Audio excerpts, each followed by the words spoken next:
Viva Voz, com Vera Magalhães.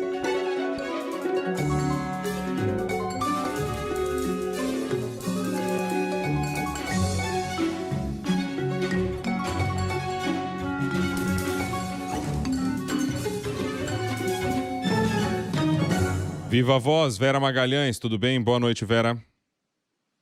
Boa noite, Bocardi. Boa noite, Carol. Boa noite a todos os nossos ouvintes e também a quem nos assiste. Oi, Vera. Bom, não te escrevi nada hoje, não escrevi nada publicamente também, porque tinha certeza desse encontro hoje. E eu acho que nem é preciso falar, mas eu vou falar, obviamente, porque os outros precisam ouvir. Que você tem o meu, nosso total apoio, você sabe disso. Merece toda a nossa força, porque a sua resistência, queira ou não, é a demonstração da nossa força como um todo, como jornalistas, né? E por isso que a gente merece dar todo esse apoio a você, e você sabe que estamos aqui sempre prontos para isso. Vera Magalhães.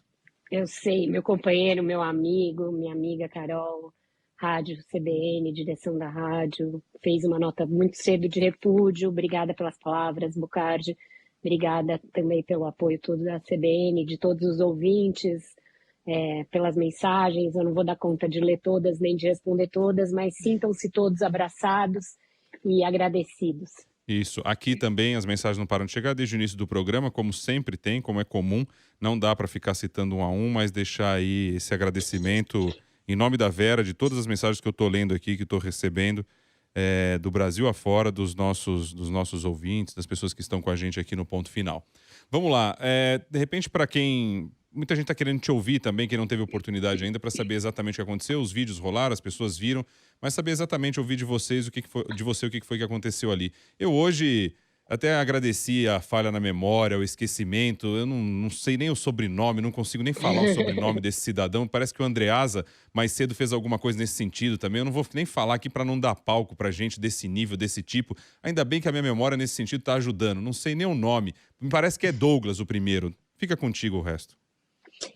Então foi o seguinte, pessoal, ontem houve o debate para o governo de São Paulo, dos candidatos ao governo de São Paulo, promovido pela TV Cultura, pela Folha de São Paulo e pelo portal UOL. E eu participei de novo como uma das perguntadoras. Fiz uma pergunta para o candidato Tarcísio Freitas, que foi sorteada, e eu perguntei a ele sobre cultura, política cultural. Caso ele fosse eleito, ele respondeu tranquilamente, respondeu bem, inclusive, se diferenciou do presidente Jair Bolsonaro nessa área.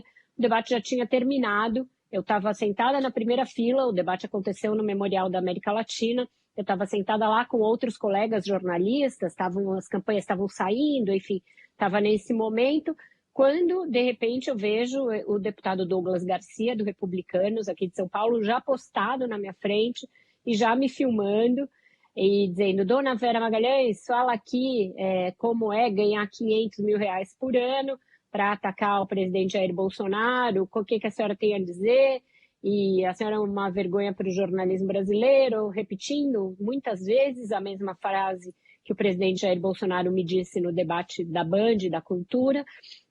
Eu demoro a entender o que aconteceu, demoro a entender quem ele é, porque eu já sabia quem ele era. E a minha primeira reação é chamar os seguranças que estavam fazendo a segurança do debate. Eu fico, seguranças, mas eles estavam fazendo a saída dos candidatos e não perceberam o que estava havendo.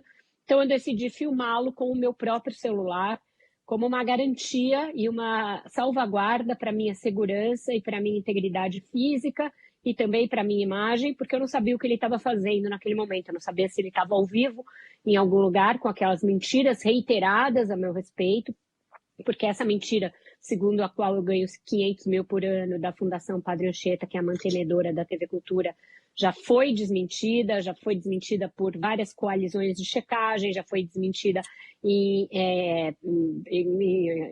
enfim, porque ele tem o meu contrato, ele requereu como deputado federal, ele como deputado estadual, ele e também o deputado que atua junto com ele, Gil Diniz, requereram o meu contrato, obtiveram o contrato, falaram dele. Eu já falei com a deputada Carla Zambelli, eu já expus nas redes sociais, eu fiz coisas que nenhum jornalista nunca teve de fazer e não deveria ter de fazer numa democracia, mas para desmentir essa mentira. Diga, Bocardi. Deixa eu só fazer nesse ponto exatamente uma interrupção e você pode me ajudar a esclarecer.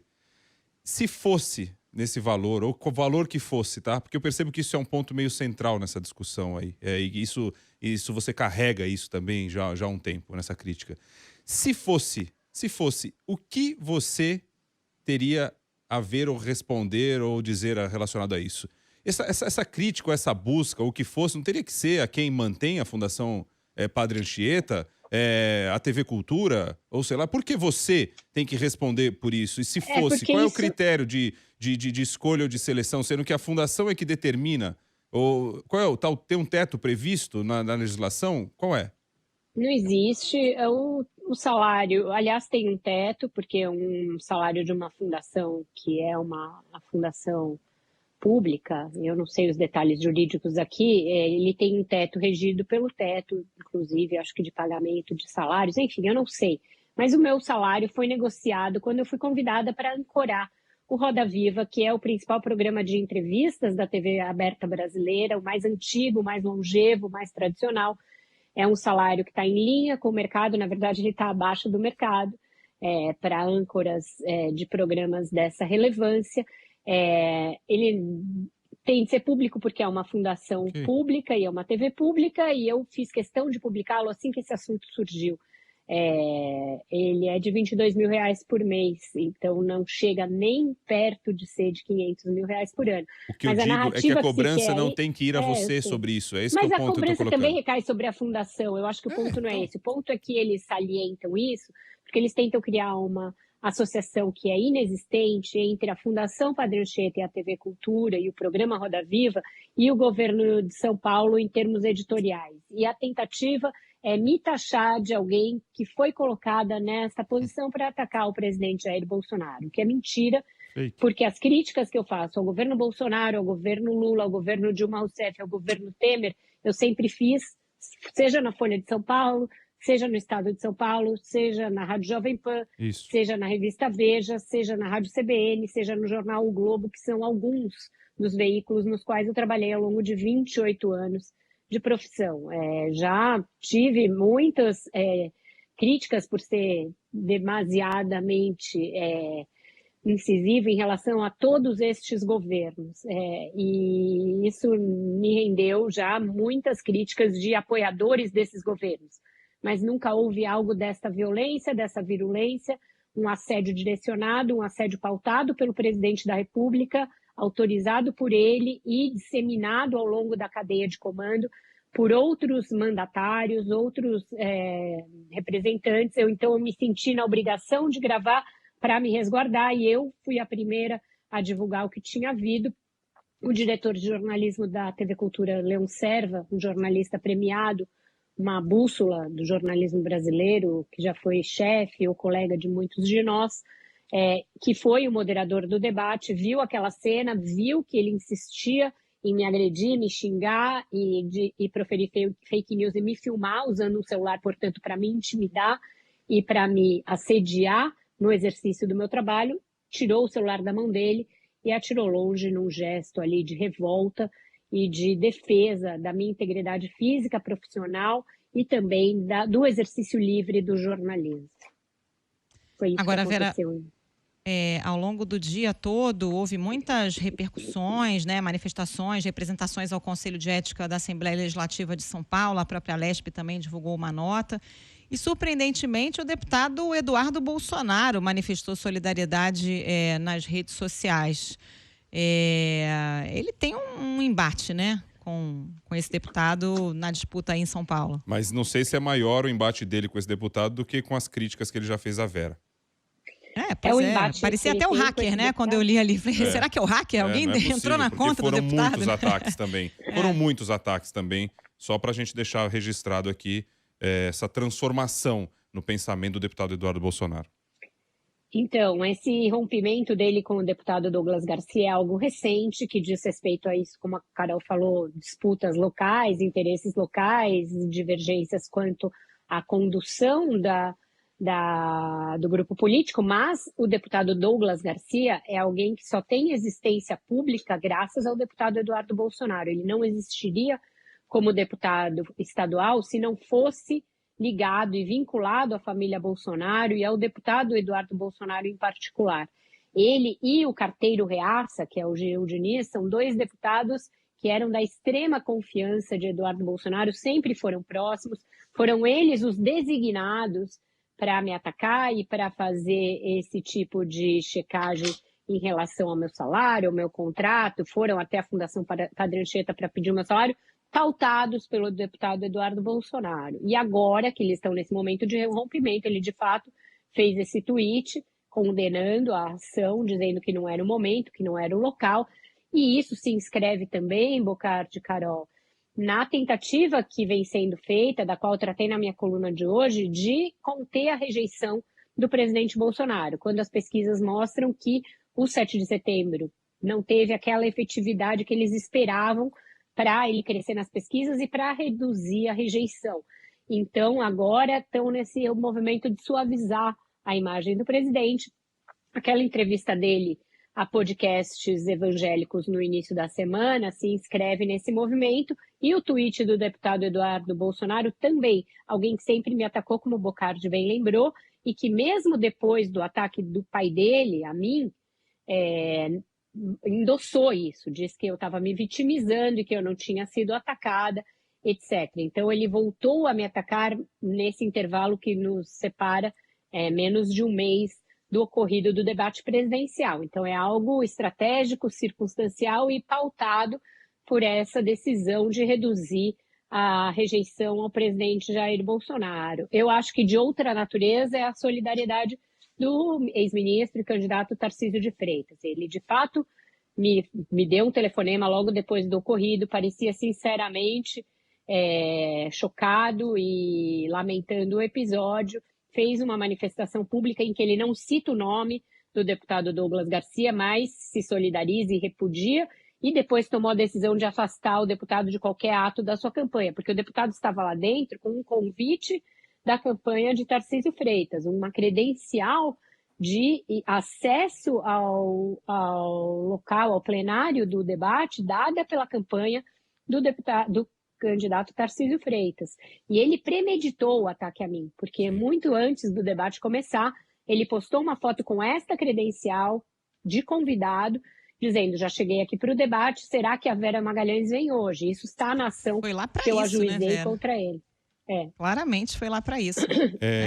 Agora, 6h30, a gente vai ter que fazer o Repórter CBN e na sequência a gente continua. E já queria deixar 2 pontinhos aqui, entre outros assuntos, só para não esquecer. Primeiro, do meu lado, tá? Será mesmo que Tarcísio agiu com toda a sinceridade dele mesmo ou de acordo com seu interesse no momento? Porque ele disse também que não conhecia esse cidadão e, claro, já surgiram todos os vídeos aí dele abraçado, dele apoiando, dele junto e tudo mais, em várias situações. Então, ou seja, uma mentira aí, porque conhece sim, não é possível que você grava um vídeo de campanha eleitoral do lado de uma pessoa e você não sabe quem é. Então, tem um ponto a se levar em consideração. O segundo mais uma vez, Vera, nesse episódio fica claro, e essa mudança de comportamento, como você disse ainda há pouco, aquilo que você sempre falou aqui. E fica clara essa situação. Quando não lhe interessa, quando deixa de interessar a eles, sem piedade nenhuma, no primeiro momento, jogam para o canto mais longe possível. Repórter CBN, a gente volta já.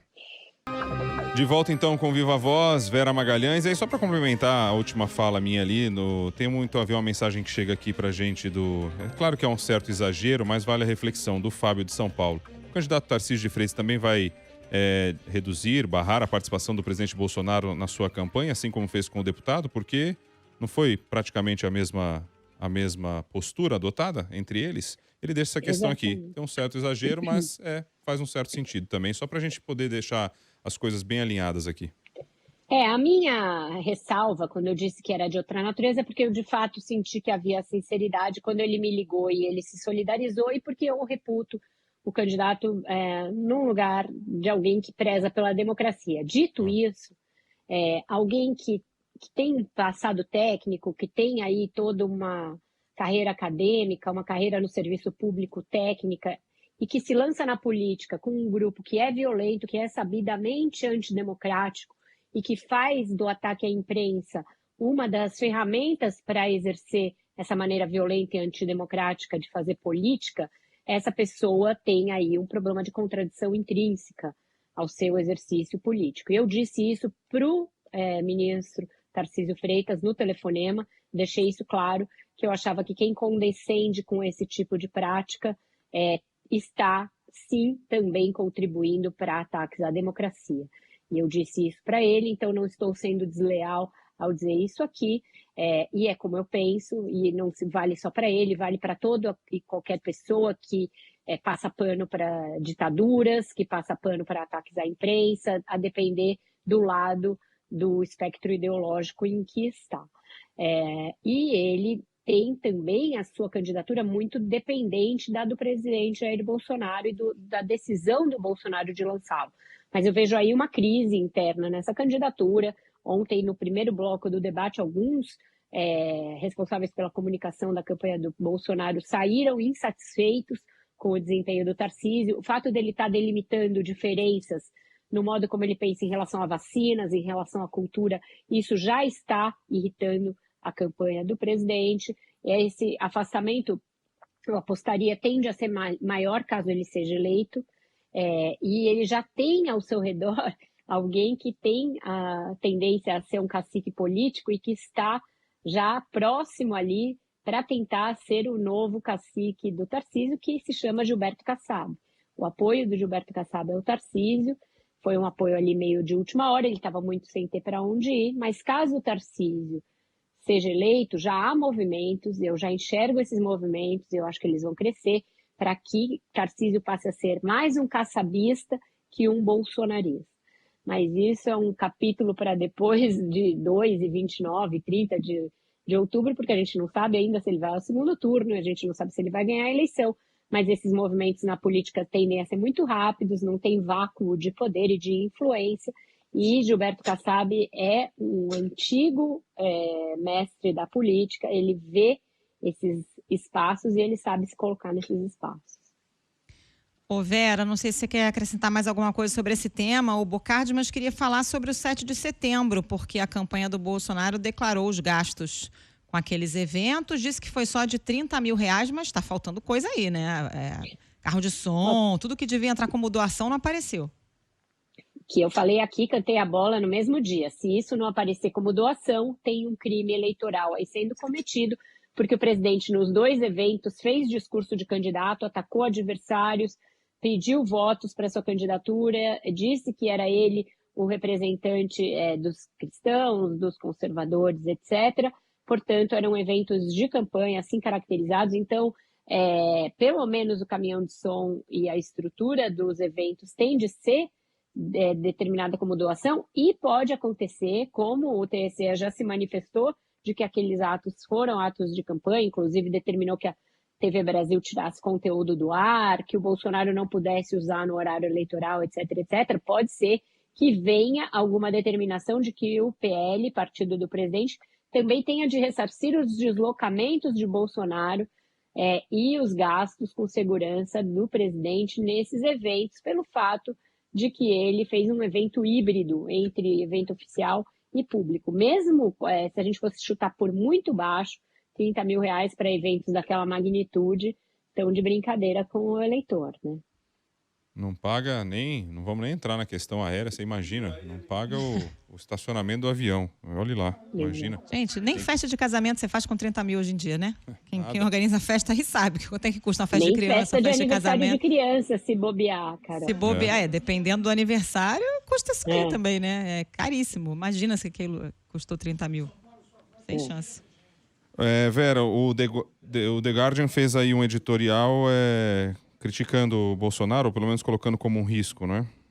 Muito duro, dizendo que a reeleição do presidente Jair Bolsonaro representa um risco concreto e grave à democracia brasileira, colocando, inclusive, o presidente nessa condição e a qual eles não atribuem a outros adversários dele. Então, um editorial em tintas fortes, tom bastante duro. Antes que alguém venha berrar comunista por aí, trata-se de um jornal de corte liberal, que se junta a outros veículos de imprensa que já fizeram reportagens na mesma direção. Outra revista britânica, The Economist, destinou a capa anterior à morte da rainha ao presidente Jair Bolsonaro e falando por que ele representaria um risco de ruptura institucional e democrática no Brasil. Então, isso é um sinal de que o mundo enxerga assim a eleição brasileira. A gente vai ter muitos observadores internacionais por aqui, a gente vai ter organismos internacionais fazendo esse papel, vai ter a ONU, vai ter a OEA, vai ter outras entidades fiscalizando as eleições brasileiras, e os órgãos de imprensa estão cobrindo com esse olhar. A revista Time está preparando uma reportagem nesse sentido, também e também falando da violência na atual campanha. Então, a gente vai ter por aí pela frente um olho posto do mundo nas eleições brasileiras e nos riscos que ela oferece para a segurança das pessoas, para a liberdade de imprensa e também para a democracia. E deixando claro aqui, né, como são injustas essas críticas feitas pelo governo à imprensa, né? Todo mundo que critica o governo, a imprensa é comunista, a imprensa é contra. Não dá para dizer que o The Guardian é comunista, que a The Economist é comunista. Tem praticamente um consenso no mundo entre os veículos sérios de que existe essa ameaça, né? Exato, mesmo porque veículo de imprensa em economia de mercado que seja comunista é uma invenção que só cabe na cabeça de quem está muito fanatizado, né? Vamos falar da Rosa Weber, Vera. Ela assumiu a presidência do Supremo e hoje decidiu que vai manter a relatoria de algumas ações bem importantes, entre elas a do orçamento secreto, né? Não é tão comum um presidente fazer isso, manter a relatoria de casos, sobretudo de casos que demandam muita atenção, que são rumorosos, que dividem o plenário, que dividem a sociedade, mas ela optou por fazê-lo. Esse caso do orçamento secreto foi um caso em que ela tomou uma medida muito dura, suspendendo o pagamento das emendas do relator, e até que fossem tomadas medidas saneadoras, medidas para dar mais transparência ao pagamento dessas emendas. E agora, ao decidir manter, ela dá uma sinalização para toda a corte de que ela vê esse caso como prioritário, e isso vai ao encontro do que eu já vim ouvindo de ministros, de que passada a eleição, mas ainda antes da posse do futuro governo, o plenário do Supremo vai enfrentar essa questão, Carol. E aí significa fazer um julgamento e decidir se é constitucional ou não o pagamento de emendas por essa modalidade, que o ano que vem terá, se eu não me engano, são 26 ou 19 bilhões destinados para o pagamento de emendas por esse fast track, que passa aí por mecanismos de controle, que acelera, que dá a deputados e senadores um poder de alocação de recursos do orçamento e de destinação de verbas que eles nunca tiveram antes. O que mais, Carol? É isso, né? Acho que falamos de tudo aí que estava no roteiro. Muita gente assistindo nossa transmissão no YouTube, viu, Bocardi? Acho que o pessoal estava ansioso por ouvir a Vera, né? Ela já tinha falado mais cedo aqui na CBN, falou também na Globo News, mas acho que as pessoas se mobilizaram muito com esse assunto porque a agressão foi tão nítida, foi tão clara, apesar do deputado depois ter feito um vídeo dizendo que não houve agressão. A agressão não é só agressão física, né? Para ele a agressão deve ser só se ele tivesse me batido, né? Pois é, houve uma clara intimidação, né? Ele chega com uma linguagem corporal, ele chega perto demais, ele grita. Houve uma clara tentativa de intimidação, tanto é que ele está isolado, né? Até os próprios pares dele estão condenando essa ação, uma reação forte aí na Assembleia Legislativa de São Paulo. Vamos ver se vai dar em alguma coisa, né?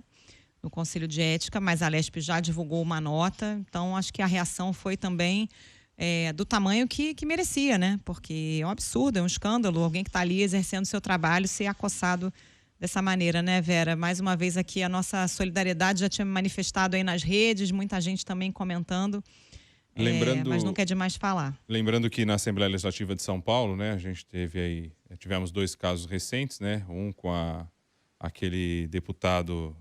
Aí a minha memória ajudando de novo, que eu esqueço o nome desses caras. A deputada Isa Pena e o Mamãe Falei, né? Que é a questão da Ucrânia. Foram os 2 casos, um condenado e um tocou em pleno plenário a deputada, e o outro porque falou aquele monte de absurdo lá na Ucrânia. E aí o primeiro foi relativamente poupado, levou uma suspensão só, o segundo já perdeu o mandato. Exatamente por causa de uma pressão para cima da própria Assembleia Legislativa. Vamos ver como é que vai ser o comportamento agora. São 6 os pedidos já no Conselho de Ética, Bocardi, para a cassação do mandato dele. Tem também um procedimento aberto pela Procuradoria do Estado de São Paulo, Ministério Público Estadual, em que eles apontam aí a sede direcionado do deputado Douglas Garcia em relação a mim, e também o fato, a notícia crime com a qual eu entrei pelos meus advogados, Pier Paolo Bottini e Igor Tamanauskas, que trabalham pro bono para vários jornalistas em defesa da liberdade de imprensa. Eu queria agradecer. Só para a gente fechar, tem um ponto que ficou... Acredito, tudo que a gente falou aqui tem um ponto relacionado a isso que ficou...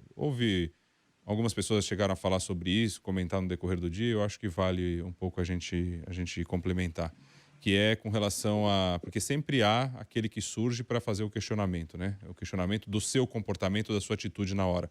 Isso sempre existe. Ah, porque deveria ter saído dali. Ah, porque deveria ter ignorado, tal. É importante que as pessoas tenham um pouco do contexto, né, de tudo. Já foi falado bastante aqui, mas acho que quem vê o vídeo todo, e aí principalmente o momento em que você está sentada sozinha e esse cidadão chega do lado com o telefone celular, é impossível você seguir esta linha de pensamento, sabe?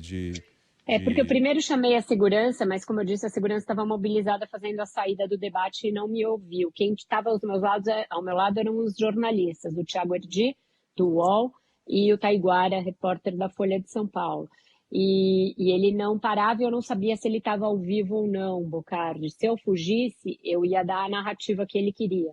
Ela ganha esses 500 mil reais, ela está fugindo porque ela é vergonha do jornalismo brasileiro. A minha única defesa era expô-lo antes que ele me expusesse. E é um sinal claro de corrosão da nossa democracia que um jornalista precise usar o seu celular não como um instrumento para apurar reportagens, mas para se defender de assédio direcionado, de ameaça, de agressão. Então, eu não vou nunca sair dali com o rabo entre as pernas. Se o ouvinte que está nos escrevendo espera que isso vai acontecer, nunca aconteceu, não vai acontecer. Não seria você, né, Vera? A gente não esperaria outra coisa. E é isso. Eu acho que a sua reação foi educada. A todo momento você foi firme, mas em nenhum momento você foi desrespeitosa. Você simplesmente disse que era uma mentira e começou a filmar de volta. E aí, enfim, acabou, né? Os ânimos vão se alterando, mas a sua reação acho que foi irretocável e você nos representa, Vera, é isso. O silêncio a gente deixa agora sem música, hoje em protesto ao gesto deste parlamentar.